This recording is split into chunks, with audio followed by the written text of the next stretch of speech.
Right. Now I have joining me in the studio two lawyers, Fred Nzako and Jide Ologun, to discuss this new development. Gentlemen, good morning. Thank you for joining us on TVC Breakfast. Good morning. Let me start with you, Mr. Nzako, what your reaction is to this rearrest of Nnamdi Kanu, seeing that in 2017 he jumped bail, though he was arrested in 2015, but according to him, he fled because of his life. Well, my reaction is the same with that of most Nigerians who feel that Nnamdi Kanu receiving the short end of the knife from the federal government. Recall that he was arrested in 2015 and then kept in custody for 2 good years without trial, over and against all provisions of the law, over and against all pronouncements of court that he should be either taken to court or be released on bail. But the federal government refused, neglected and denied to grant him his constitutionally guaranteed right. And then even when he was eventually taken to court, the same federal government, through the instrumentalities of coercion, sent the military to ransack his community and threaten his life. In the process, many people lost their lives. It is not hidden. And in the course of this struggle, Nnamdi Kanu has lost both parents, and even though not killed directly by the federal government, by the trauma of his ordeal may have led to the death of his parents. So? The trauma of his ordeal. He said so himself. I don't think so. He said so himself. Right. And a man was on bail, and then he was ready and was going to court, and all of a sudden the soldiers swooped onto him, and then of course it is only a tree that will hear that it is about to be cut down and remain standing at that spot. So it was right for him to jump bail. Every human being, every animal, not just a human being, that feels threatened by any way in any manner would likely shift ground. So if Nigeria begin to look at the narrative of jumping bail, that would be unfair to Nnamdi Kanu.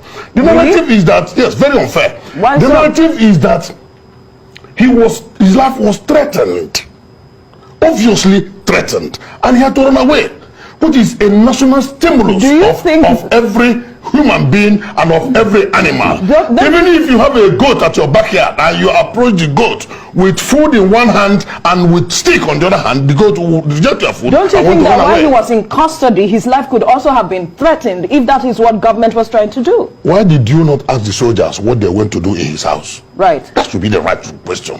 What did the soldiers go to do in his house? In the process, people lost their lives. What did they go there to do? At that point, what did he do? Even if he has committed any offense in the eye of the law, or right, in the opinion of the government, what did the soldiers go to Nnamdi Kanu's house to do? Wasn't he being investigated at the time? When he was enjoying the bail granted him by the court after 2 years of unlawful incarceration? These are the critical questions, because I like to analyze issues based on cause and effect. Right. What was the cause and what happened to be the effect? The cause is that federal government acted very unlawfully. The cause is that the soldiers went to his house unlawfully. The cause is that his life was threatened. And the effect is that he had to run away, which is the natural stimulus of every animal, not just every individual. Let's get Jide Ologun's reaction to the statement that you have made. He said government acted unlawfully, and it was the effect of that made Nnamdi Kanu jump bail. Nnamdi Kanu himself mentioned the fact that he could have been killed with the others who were killed in his residence when the military came invading. And that's maybe a valid argument, but the issue now is that he has been rearrested. He was going through trial, and if you look at the Constitution of Nigeria, section 36 or section 5 in particular, 1999 as amended, he's entitled to what we call presumption of innocence. There are allegations against him of instigating terrorism, different charges, and unless these allegations are proved beyond all reasonable doubt in the criminal justice value chain, he may not be convicted. So it's now for the government. But my concern really, and my fear, is that with recent developments in the country, for example, the high level of insecurity, wanton destructions in the southeastern part of the country that he is allegedly instigating even from abroad. It may be a tough one. But, you know, my concern goes beyond this rearrest of Nnamdi Kanu. What are the issues in the country? Nnamdi Kanu himself was born, I think, September 25, 1967. And that was when the Civil War started. That lasted for about 3 years, claiming millions of lives in Nigeria. And the issues that prompted this, we are yet to resolve in Nigeria. And like the Northern Coalition Group is saying, that this Nnamdi Kanu issue may not disappear with the rearrest. Can we look in the direction of referendum? And right now in the country, it's not just about Biafra. Other regions of the country are agitating. And what are these agitations focusing on? The engagement of the commonwealth of this country for the common good of this country. And unless we address this, we'll be arresting and rearresting and, you know, stampeding.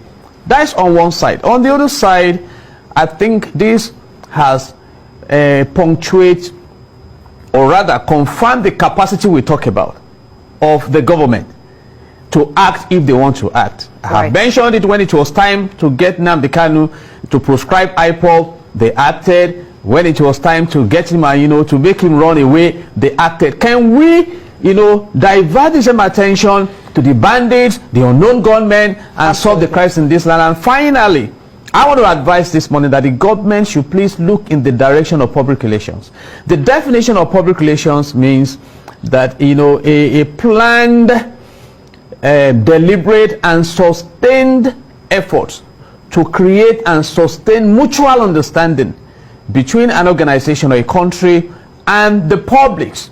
So can we come together as a nation, address our issues, rather than all these confrontations that are keeping us in poverty and not allowing us to register our presence in the polity of developed countries? Right, there's something he mentioned that I'd like for you to react to. He said that the agitations, though Nnamdi Kanu may have been rearrested, but that the issues and the agitations, what he's championing, may not go to rest. And the question on the minds of a lot of people is, with the agitations we have seen in the Southeast, would his rearrest actually fuel what we have been seeing in the Southeast? Well, his rearrest will not just fuel it. What will fuel more agitation is if he's not given fair trial. If the people perceive persecution instead of diligent, lawful prosecution and fair trial, then there will likely to be some backlash. My brother and friend Ajide mentioned the issue of referendum. And the question is, why is Nigeria of today shying away from that much needed referendum?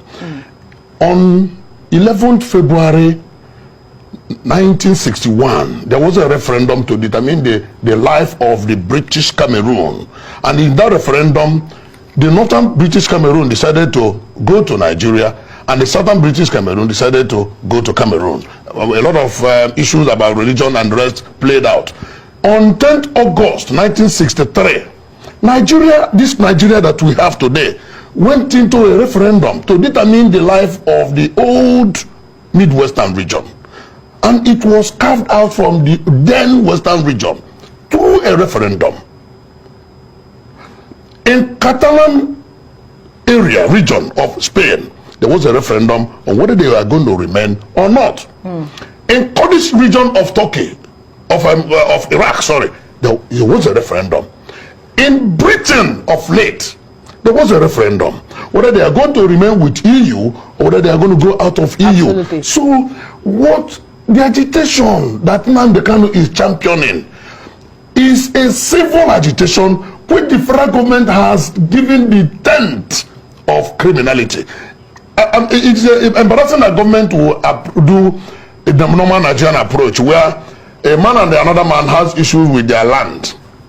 They are tossing for land. The other man wants to bring in the police. He says there is threat to his life, that he tried to kill him and all that. Meanwhile, none of those things existed. Otherwise, what has Nnamdi Kanu done as a person that will warrant the charges of treason, that will warrant the charges of money laundering, that will warrant the charges, those high-ranking charges, which, of course, government knows that they have to prove beyond all reasonable doubt. Absolutely. And it is the lack of that proof that has made government in the first instance to keep Nnamdi Kanu unlawfully in detention for 2 good years. You know what that means? And then even when he has now started going through his trial, government could not have the patience to wait for the law to take its course, and they stampeded him out of the country.